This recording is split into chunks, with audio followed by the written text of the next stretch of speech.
much. We'll now move on to oral questions put by members to ministers. The Honourable Leader of the Official Opposition. Thank you very much, Mr. Speaker. We have been after this government for some time to provide Nova Scotians with more detail on its proposed cap-and-trade tax. The Premier has been reluctant to share those details. The Minister of Environment has been reluctant to share those details. We've asked how much will it cost Nova Scotians? No answer. We've asked how is it going to work? No answer. Then we find out that Nova Scotians won't get to hear about it until the Prime Minister signs off on it. Could the Premier please explain why Nova Scotians are second in line to hear about a plan that they will have to pay for? The Honourable Premier. Actually, Mr. Speaker, the Honourable Member is incorrect. What we have said is that we're going into the Department of Environment. There's a number of benchmarks associated with your own plan. We needed to make sure we met those benchmarks, which we have through the entire process, working with the Federal Department of Environment. We will hear back from them sometime this month, and we'll communicate the results to Nova Scotians. The Honourable Leader of the Official Opposition. The Premier of Saskatchewan will challenge the carbon tax in court. The Premier of Ontario will challenge the carbon tax in court. One of the premiers in New Brunswick will challenge the carbon tax in court. However, this Premier challenges Ottawa to go ahead and tax everybody. The Premier was quoted on Tuesday as saying he thinks the Prime Minister should impose the carbon tax on everybody. Why is the Premier in such a rush to get into the pockets of Nova Scotians? The Honourable Premier. Mr. Speaker, that's not what I said, Mr. Speaker. She's completely incorrect. What I have said, Mr. Speaker, is we have a cap-and-trade system inside of Nova Scotia that will continue to move, that will smooth it out across our entire sectors. But I've also said to the Prime Minister very clearly that if he does not impose the backstop on those other provinces who have not done the hard work that Nova Scotians have done, we will continue to do what we have been doing. But if I followed the path of some premiers who are on their path to go to court, Mr. Speaker, which I believe the federal government has its right to do what it's doing, I would be going down that path to have the federal government impose a 10 or 12 cent litre tax gasoline on the people of Nova Scotia, and I just simply won't do that. The Honourable Leader of the Official Opposition on her final supplementary. Fact is, Mr. Speaker, at the end of the day, it's going to cost Nova Scotians hundreds, if not thousands of dollars. The Premier has said that the Prime Minister promised to impose a carbon tax and that the Prime Minister should follow through on that promise. The Premier promised to make the FOIPOP Commissioner an officer of this House. The Premier promised to run the most transparent and accountable government in Canada. The Premier promised a doctor for every Nova Scotian. Does the Premier think he might be putting a little too much faith in his promises? The Honourable Premier. Mr. Speaker, what I can tell all Nova Scotians, Mr. Speaker, they've done a tremendous job in reducing the greenhouse gases across our province for decades, Mr. Speaker. I want to thank them for the continued work. They allowed us, Mr. Speaker, to use the carbon credits that have existed, that have been earned by Nova Scotians, and when it comes to the power side, to be able to smooth it out across the entire sectors. And the other thing they should be grateful for, Mr. Speaker, is that they did not elect a Conservative government in this province because everything would be costing more because of their appetite to go to court instead of standing up and defending the pocketbooks of Nova Scotians. The Honourable Leader of the New Democratic Party.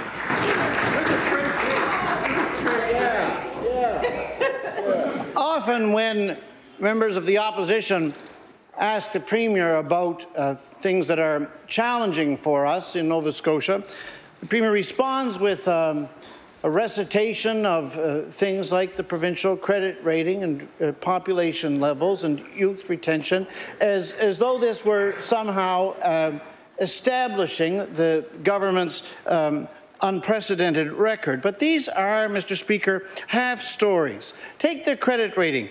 Bond ratings are only meaningful when they account for fundamentals. Some fundamentals about our situation in Nova Scotia. We have got the highest percentage of people with low income of any province, and we've got the highest percentage of people with credit delinquencies.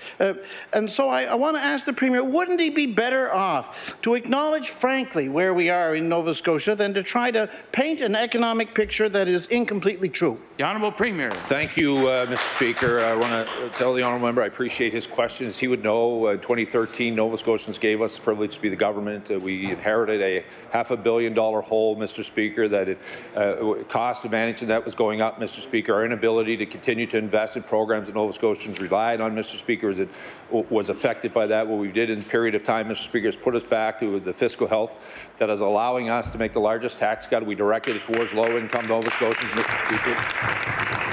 Mr. Speaker, we've created a graduate opportunities program which is attaching more young people to the workforce in this province, Mr. Speaker. More people are working in Nova Scotia now, Mr. Speaker, than ever have before.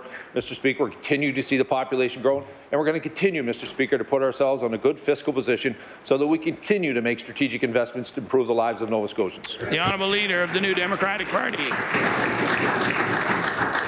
Well, the litany continues. Often this litany contains an element about the province's current population level. But this is a case in point. Population levels of themselves don't really mean very much. In fact, our greatest increase in Nova Scotia population ever outside of the baby boom was during the Great Depression. And that wasn't because our fundamentals were sound. The truth at the moment is that RBC is predicting for Nova Scotia in 1819 to have the second slowest provincial GDP growth in the country. Wouldn't the Premier be better off to square up to the hard facts of our situation than to respond with difficult questions with evasions and deflections? The Honourable Premier. Mr. Speaker, I want to thank the honourable member for the question. Again, I want to tell him, Mr. Speaker, that every economic measure, Mr. Speaker, this province is moving in the right direction. Mr. Speaker, we've seen it and heard it, Mr. Speaker, at every bank, Mr. Speaker, at the federal level. When it came to the Audits Committee, Mr. Speaker, we're one of the only two Canadian provinces on a sustainable path, Mr. Speaker.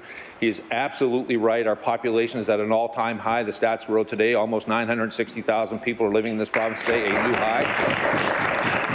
But it's also important, Mr. Speaker, more people are working in this province too, Mr. Speaker, than ever before. That's a positive thing.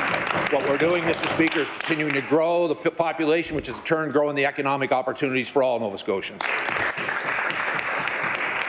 The Honourable Leader of the New Democratic Party. Just let us record this word for word precisely. Every economic indicator in Nova Scotia is going in the right direction. So let's just register this one economic indicator. Youth unemployment rate is at 5th, 6th, 7th, 8th, 9th of provinces in Canada. It is to date 10th of all the provinces of Canada at 16.4%. Wouldn't the public be better served if the Premier would speak squarely to the real situation of people's real lives?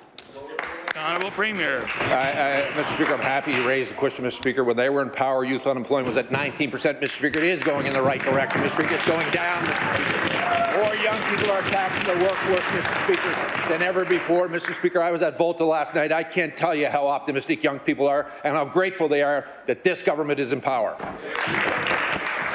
The Honourable House Leader for the Official Opposition. Thank you very much, Mr. Speaker. You know, today, about an hour before House was scheduled to sit, the Minister of Internal Services or Internal Affairs released the Information Access and Privacy Services Annual Report.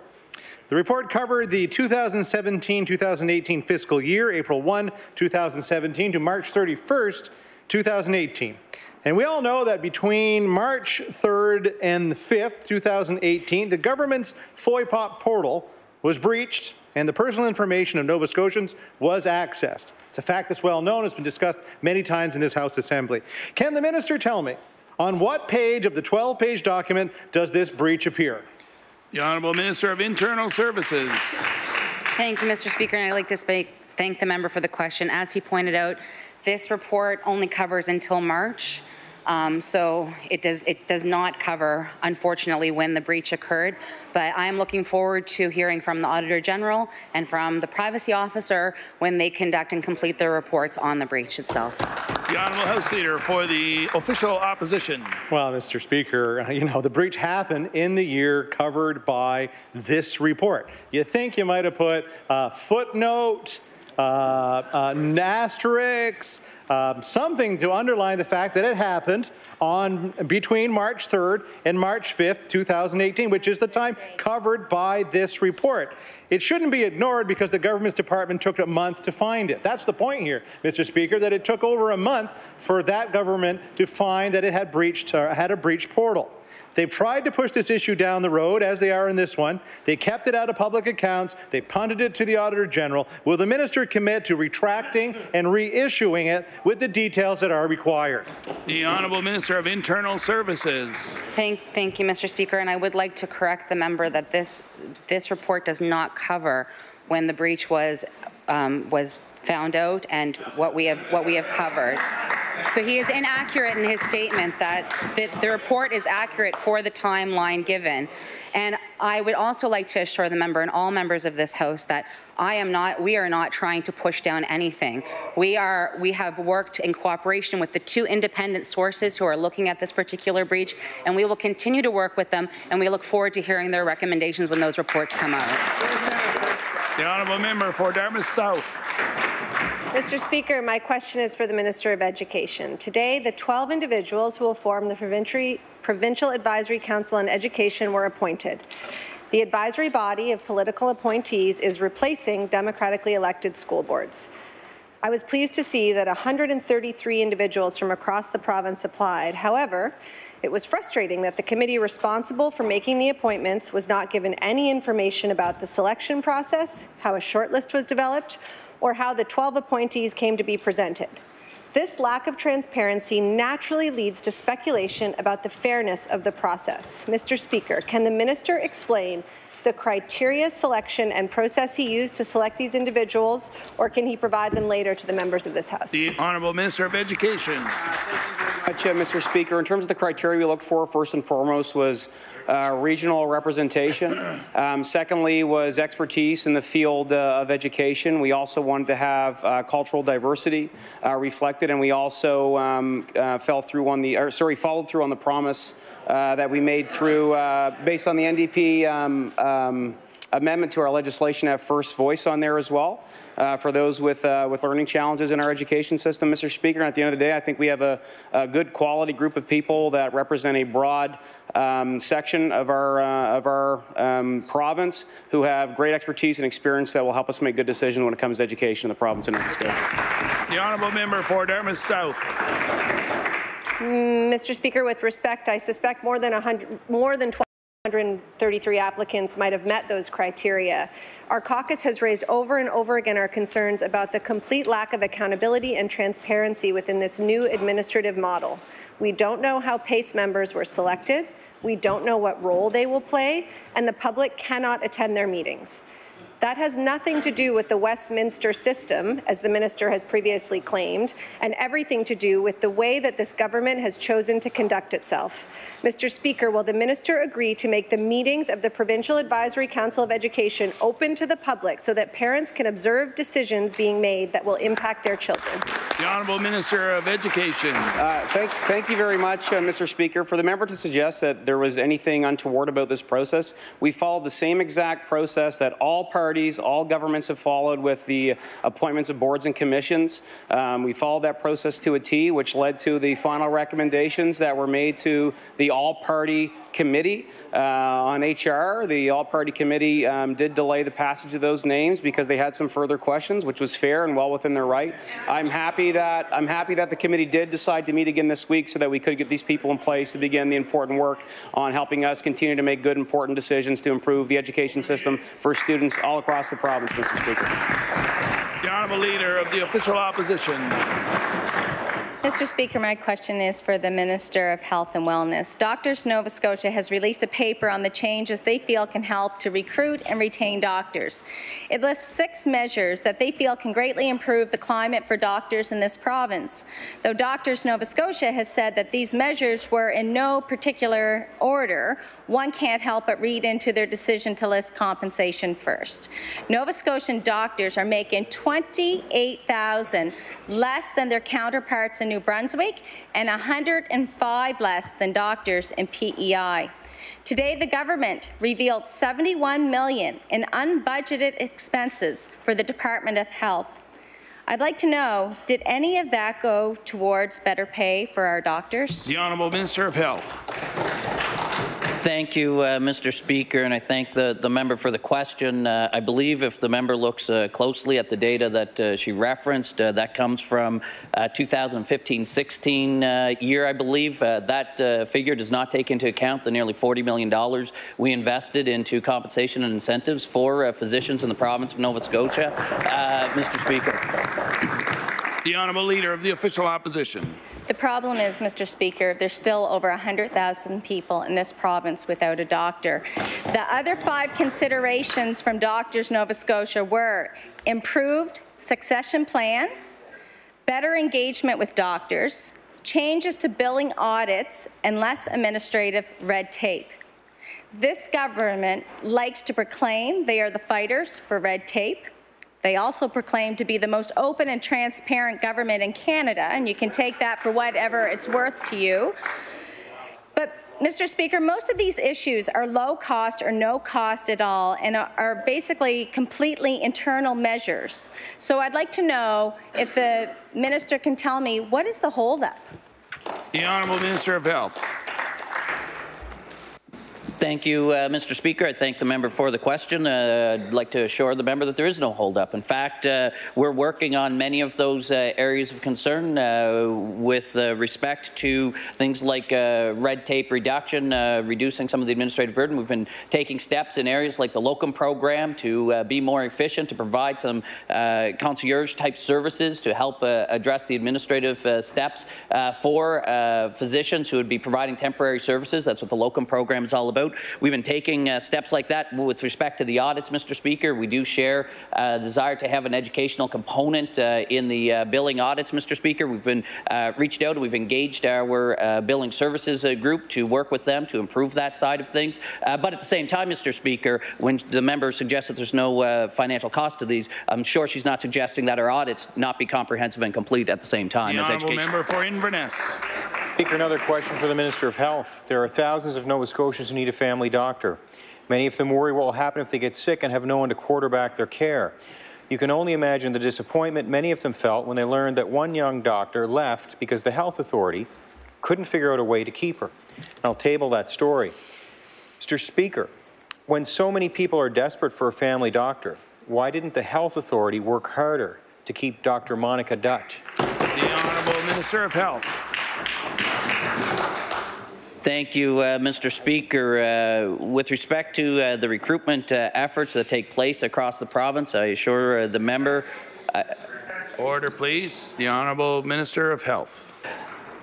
Thank you, Mr. Speaker. As I was saying, with respect to recruitment and retention of physicians across the province, Mr. Speaker, the Nova Scotia Health Authority does work with physicians to help understand their concerns, to provide an appropriate working environment. But at the same time, Mr. Speaker, the government takes its role seriously as well.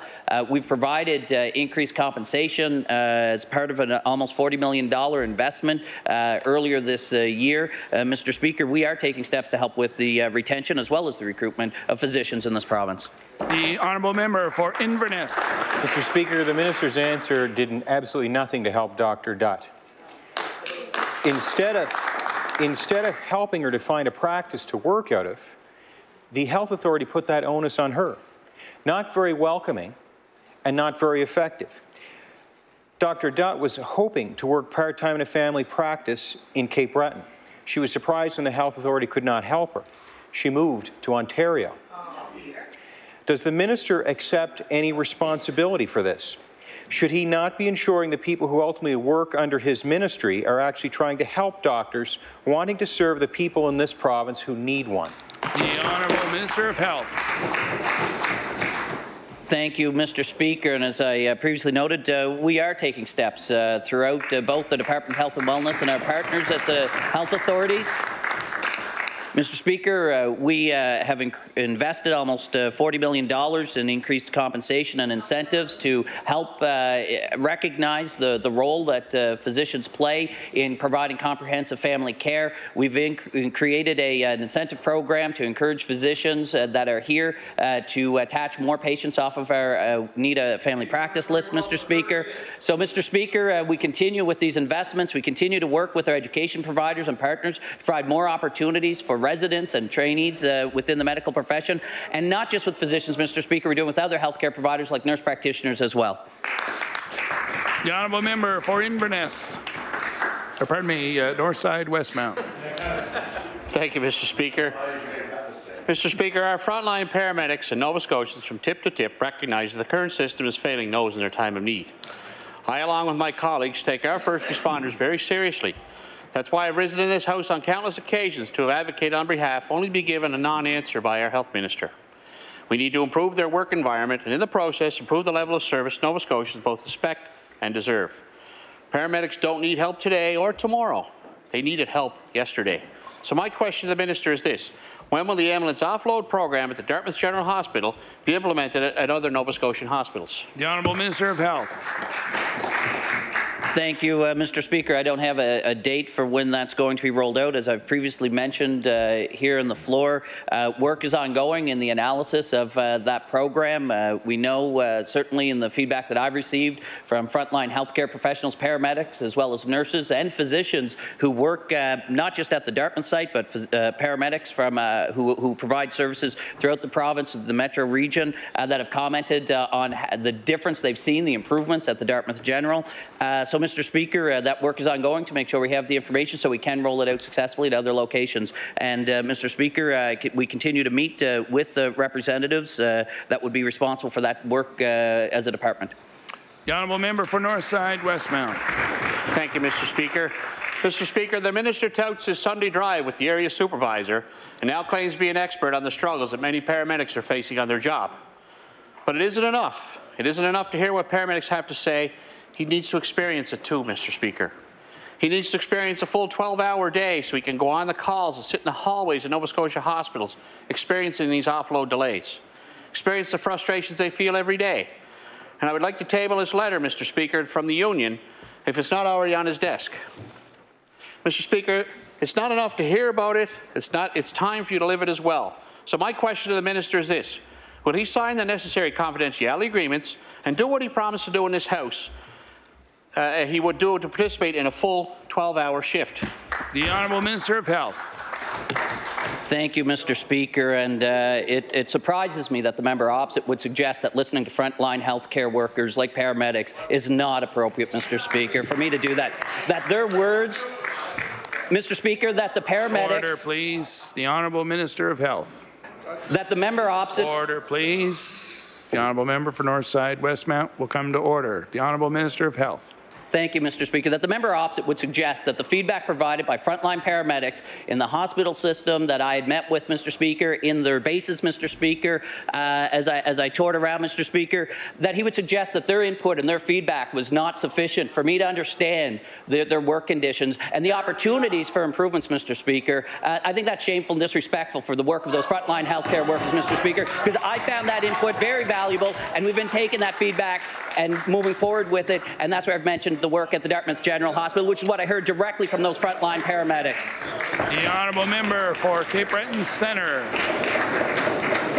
Mr. Speaker, my question is for the Minister of Health. Yesterday, 2 family physicians leaving Digby published a letter explaining their reasons for relocating. In the letter, the 2 young doctors noted a lack of resources and physician burnout as major issues. In light of the physician's imminent departure, Digby General Hospital staff received notice that some of the health services may need to be adjusted as the NSHA recruits replacement physicians. Mr. Speaker, can the Minister identify which services will be adjusted and when they will be up and running again? The Honourable Minister of Health.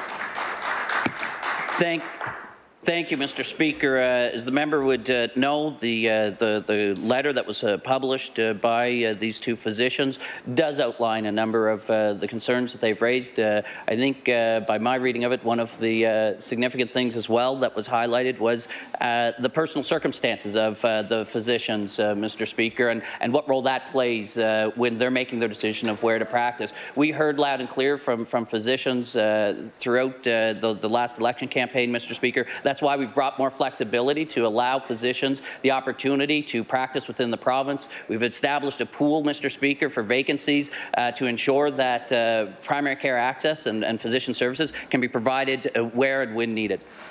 The honourable member for Cape Breton Centre. The doctors leaving Digby suggested that attracting locums and physicians who have roots in Digby or the surrounding communities is key to retention and recruitment. However, even doctors who are rooted outside of Halifax are finding it impossible to stay. Dr. Monica Dutt of Sydney recently left for Ontario after trying and failing to find part-time general family medicine work in Cape Breton.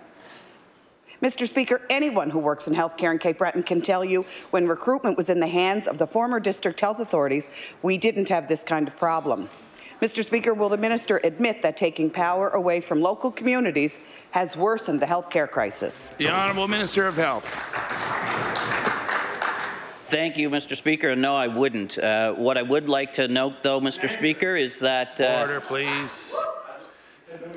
The Honourable Minister of Health. Thank you, Mr. Speaker. What I would note about the situation in Digby, and as the member noted, the important role of communities and maintaining attachments in communities like Digby. I'd like to acknowledge the work of my colleague, the member for Clare Digby.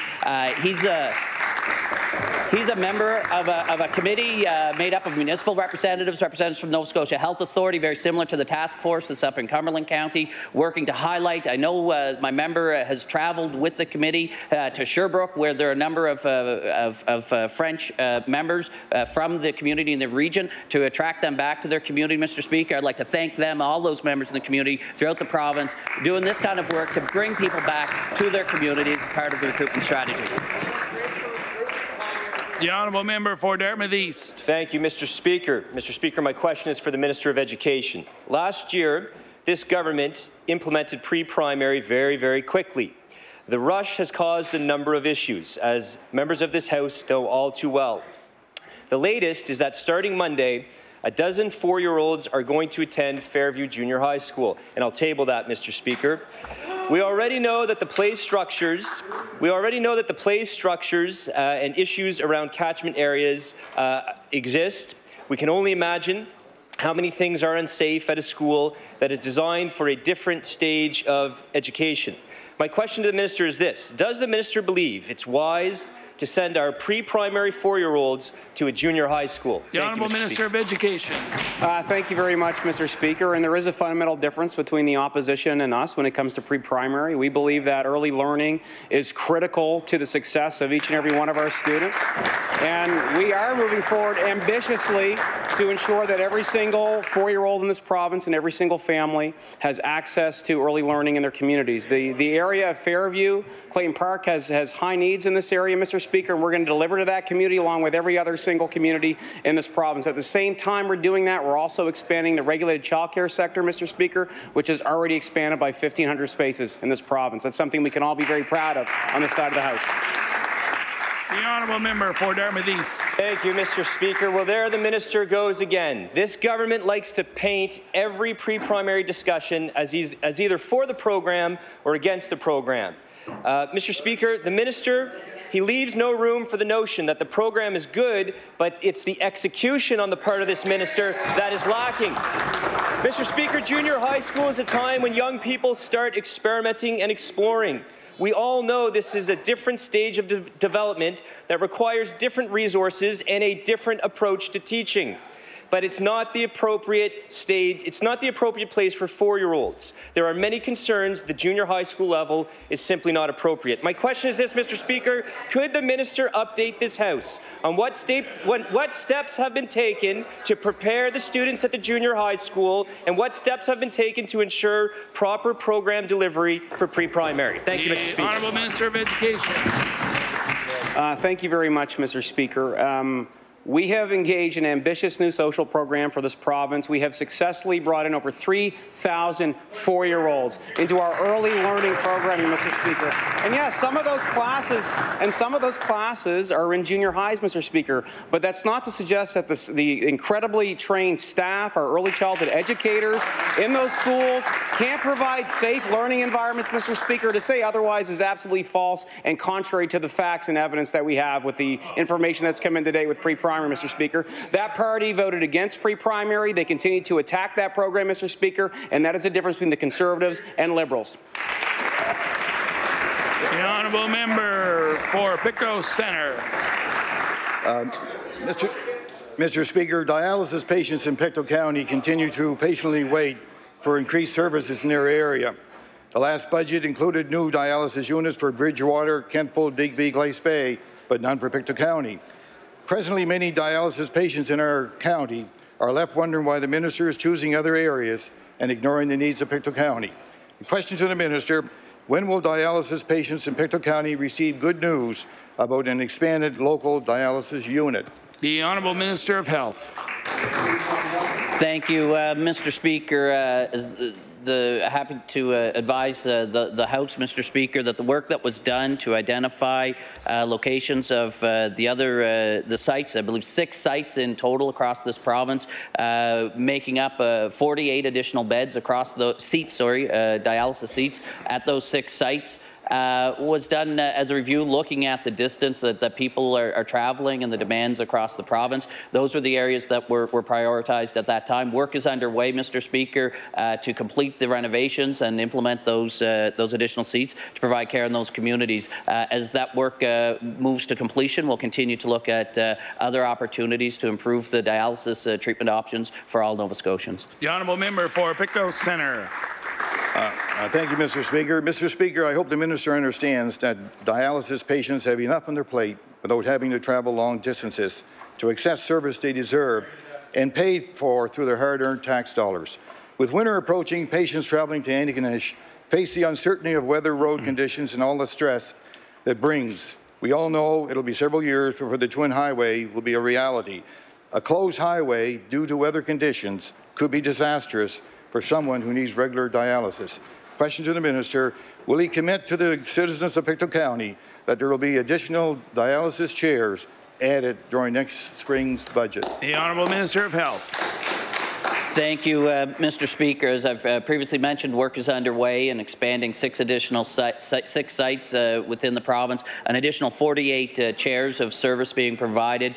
As that work is continuing to proceed, we'll see what the impacts are on the dialysis demands and delivery throughout the province. But one thing, Mr. Speaker, I think is important to note for the member, and I think for all members here, if they have constituents who have to travel for dialysis, while not an option for all patients, Mr. Speaker, a home dialysis program is available as well. And I'd encourage all members, if they have constituents who are traveling, dialysis, if you don't know, does take a significant toll physically, as well as the travel times and the time you're attached to the chair receiving the treatment, Mr. Speaker. So I encourage all members to let their constituents know about that service to look into if they're eligible. The honourable member for Cole Harbour Eastern Passage. Thank you, Mr. Speaker. My question is for the Minister of Health. I am getting tired of having to mention in this House that I have the only constituency without a single family doctor. What upsets the people of my constituency even more is the knowledge that there are 50 collaborative health practices in Nova Scotia. Mr. Speaker, there are 51 constituencies. Guess which one doesn't have one? I've already tabled Liberal election literature from 2017 that promised us a collaborative health centre for Cole Harbour Eastern Passage. Despite that promise, the 2017 budget identified the funding for other centres in the province. The question is, will the Minister of Health today commit, yes or no, to giving my constituency priority by fulfilling the Liberal election campaign promise of a collaborative health centre for Cole Harbour Eastern Passage in 2018? The Honourable Minister of Health. Thank you, Mr. Speaker, and I appreciate the member's question. As the member would know, we've taken steps, and I believe some of the challenges with finding appropriate location for expanding services in her community, which we're continuing to work on with the addition of a nurse practitioner, Mr. Speaker, for her community. But in addition to that, Mr. Speaker, I want to let her and all members know that the popularity of these collaborative practices across the province, when the NSHA put out a request last year, I believe we had over 100 applications of practices throughout the province. That's a lot that they're working with to find opportunities to expand, Mr. Speaker. So the NSHA and the government are continuing to work to roll them out. The honourable member for Cole Harbour Eastern Passage. So just to clarify for everybody listening, Mr. Speaker, I'm going to take that as a no for my constituents. I will remind the minister that I offered up my office. We have lots of space there. During my first sitting of the legislature, the Minister of Health agreed to my request for funding for a clinical nurse practitioner. I was overjoyed, and I thanked him at the time. At the time of my request, I had a clinical nurse practitioner ready to come. I had a health clinic ready to take her, and he gave me the funding. You would think it would have been a done deal, but it wasn't. It took over 2 months to have someone from the Nova Scotia Health Authority come out to look at the locations that we had identified, only to be told the room was too small and the flooring was the wrong kind. Cannot begin to tell you how angry that made my constituency. It took another 2 months to get them to come out to the centre. The question to the Minister of Health is, can you explain what it has taken over 11 months to move the process along and why there is still no advertisement for a clinical nurse practitioner and there is still no one out in my constituency who can provide any health care? Minister of Health. Thank you, Mr. Speaker. My understanding is that work has proceeded on that position. The last time that I had checked, Mr. Speaker, in fact, I was at a collaborative practice that made note that the physicians at this particular collaborative practice had agreed to work with the Mr. Speaker, that they agreed to work with the nurse practitioner being identified to go in and work at a long-term care facility. Please. The Honourable Minister of Health has the floor. That the nurse practitioner would be working out of a long-term care facility within the community, Mr. Speaker. So that work, again, as I said, is underway to provide that service to the constituents of her community. The honourable member for Truro, Bible Hill, Millbrook, Salmon River. Mr. Speaker, my question is for the Minister of Labour and Advanced Education. The minister dismisses the negative impacts of student debt on our province by saying his government eliminated interest on provincial loans. But his government is continuing to bring in revenue from student loan interest. Last year, it collected $6 million from people struggling to pay off student debt. And since coming into office, his government has taken $23 million from Nova Scotians by collecting interest from student loans. So will the minister admit that his government continues to profit from student debt, and a simple yes or no will suffice? The Honourable Minister of Labour and Advanced Education. Mr. Speaker, it gives me great opportunity to point out what our government has done to support young Nova Scotians going to post-secondary education. Our government eliminated tuition fees for apprentices, Mr. Speaker. Our government went a further step, and we made Nova Scotia student loans non-repayable upon graduation. We have one of the strongest programs in Canada. It is aimed at access. It's aimed at low-income individuals. But, Mr. Speaker, I will take my seat right now. I look forward to the member reading their next question. The honourable member for Truro, Bible Hill, Millbrook, Salmon River. Thank you, Mr. Speaker. Well, I find that rather disrespectful to the students who are suffering here in Nova Scotia. And I have to say, when the NDP was in office, we introduced the Graduate Retention Rebate Program, which cost $50 million a year to help students stay in the province and pay down half of their debt. And these people got rid of it. So debt most severely impacts low-income students from marginalized communities. And a recent cross-Canada poll shows that LGBTQ students are more likely to be burdened by more debt, take a second job, have difficult sacrifices to pay off their debt. They're also more likely to avoid university altogether or even drop out without graduating. So I want to ask the minister, if his government really eliminated the interest on student loans, well then why will they be collecting $2 million more in student loan interest this year than when they first came into office? The Honourable Minister of Labour and Advanced Education. Mr. Speaker, it gives me great pleasure to talk about the graduate retention rebate.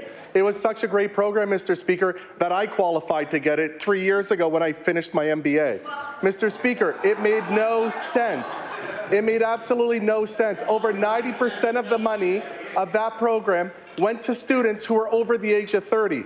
Undergrads were not collecting the money because to do so, they had to make 40,000. The Honourable Minister of Labour has the floor. Mr. Speaker, what is laughable about that program, it was called retention, and we had young youth Nova Scotians leaving the province in droves. But now for the last 2 years, we have, for the first time since the 1980s, retained more youth than have left. Thank you, Mr. Speaker. The Honourable Member for Northside Westmount. If that was as easy as it was, Mr. Speaker, to get rid of somebody, it would be a great project to invest in. Mr. Speaker, I, along with my colleagues in this House, have all shared stories about the two-tiered healthcare system that's taking place between those who have a family doctor and those who don't. One of my constituents who doesn't have a family doctor is in and out of the emergency room because she suffered from nausea, heart palpitations, and can't eat as a result. Mr. Speaker, she's lost over 60 pounds. As a result of not having a steady family doctor with each new visit to the emergency room, she sees a new doctor and is giving a new prescription. At one point, she even received a call from the pharmacist advising her not to take the pills because her interaction with the other medications may be fatal. So my question to the minister is this. Does he believe that Nova Scotians without a family doctor receive the same care as those who have a family doctor? The Honourable Minister of Health. Thank you, Mr. Speaker. We certainly recognize the importance and the value of receiving, having an attached, comprehensive primary care provider for Nova Scotians, Mr. Speaker. That's why we continue to invest in programs and opportunities, increasing compensation and various incentive programs. But, Mr. Speaker, it's not just that. We're trying to make it easier to provide the care by providing incentives as well and new technology options. The member referenced the role of the pharmacist in primary care and the programs and the interaction of technology that allows them to monitor the prescriptions so that they can intervene, Mr. Speaker, to ensure the health and wellness of all Nova Scotians. The Honourable Member for Northside Westmount. Thank you, Mr. Speaker. And make no mistake, we have a doctor shortage in this province. And it's affecting our most vulnerable, our hard-working men and women, and our seniors in their most moment of need. The stories that I hear from my constituents each and every day are heartbreaking because the system has failed them and their government is failing them. Another constituent who is receiving income assistance has to spend $30 each way to travel to Cape Breton Regional Hospital because she doesn't have a family doctor and the emergency room at the Northside General is closed. She still hasn't recovered financially from the 4 visits she took in just 1 week alone. So my question to the minister is this. Does the minister recognize that the closure of the Northside General is leaving our most vulnerable behind because they can't afford to travel to the regional? The Honourable Minister of Health. Thank you, Mr. Speaker. The investments we're making in Northside as well as New Waterford are going to provide a new infrastructure, Mr. Speaker, new infrastructure which will help attract and retain physicians and other primary health care providers to provide care within those communities, Mr. Speaker. The type of care that will be provided includes the primary care services. You'll be able to have blood tests, Mr. Speaker, x-ray services, many of those services right there in their communities, Mr. Speaker, as well. That new infrastructure, as the member knows, will be very attractive. If the member questions whether or not new infrastructure will influence the decision of where new practitioners go, maybe he should ask his daughter whether she would prefer to work in a new or an old facility. The Honourable Member for Sackville-Beaverbank. Thank you, Mr. Speaker. My question today is for the Minister of Transportation and Infrastructure Renewal. On Tuesday, October the 12th last year, I asked the Minister a question about the condition and lack of maintenance around the provincial highway in the metro area. In particular, I voiced concerns about the state of the bridge located immediately off the Highway 101 leading to the Magazine Hill. The bridge, Mr. Speaker, is dropped below the road surface and is on a sharp turn. Could the minister please update the House regarding the bridge and when thousands of Nova Scotians who use it might expect it to be properly repaired? The Honourable Minister of Transportation. Thank you, Mr. Speaker, and I thank the member opposite for the question. Like all Nova Scotia highways, especially one that is widely used, as that one is constantly being scrutinized by our crew. And I appreciate the fact that this was brought up earlier, and we do have work scheduled for that section for this construction season. The Honourable Member for Sackville-Beaverbank. Yeah, thank you, Mr. Speaker, and Mr. Minister. People are questioning the integrity of the bridge itself, particularly whenever there's inclement weather, ice buildup, snow, rain. The issues on the bridge just seem to be emphasized to the commuters. It's almost a year, and last week I noticed that the asphalt was actually being removed from the bridge too, so maybe they are doing something. But it does appear that the bridge is still subsiding and sinking a little bit. Traffic in the area is really heavy. It continues to grow, and I'm just worried more cars, compromised bridge. It seems to be a bit of a recipe for disaster. Could the minister suggest to me if the bridge, if he doesn't know when the bridge is going to be fixed, I guess what I'd like to know is there any updates on the progress of the 107 bypass, which would certainly help to alleviate the pressure on this busy section of road? The Honourable Minister of Transportation. Thank you, Mr. Speaker, and thank the member opposite for the question. I want to assure him and all Nova Scotians that we have a very rigorous bridge analysis program, a crew that is dedicated to the integrity of our bridges across the province, and this one is underway, and there will be work done to the bridge. As he mentioned, the member mentioned, there is evidence of work being done in this season. And with regards to the 107 bypass, Mr. Speaker, we are involved with working through the process. I'm happy to report that the EA has been approved by the Department of Environment, and we are currently engaged with an ordnance study with the Department of Defence to make sure that the area is cleared of any unexploded ordnance, and when we get that, we will have further updates. Thank you. The Honourable Member for Dartmouth East. Thank you, Mr. Speaker. My question is for the Minister of Community Services. A constituent of mine recently attempted to apply for income assistance through the Department of Community Services. Mr. Speaker, this constituent was flagged for reapplication by the department, but unfortunately they never got that message. Instead, they assumed they had simply been denied.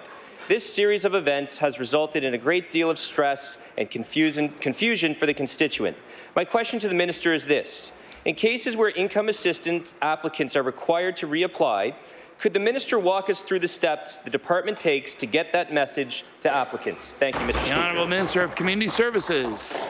I want to thank the Honourable Member for the question. I do want to let him know that there was an inconsistency in some of our offices and we have been able to work with our staff to make sure that they understand that in cases where they need to reach out to an applicant, that they should try twice to call and then a letter follows up. Thank you. The Honourable Member for Dartmouth East. Thank you, Mr. Speaker. I thank the Minister for her response. I'm saddened to think of the difference it could have made to my constituent if the information was received earlier. It's important to the people that use government services that the process be timely and transparent. As I'm sure the Minister would agree, seemingly minor errors on department files can have very serious impacts upon the lives of Nova Scotians.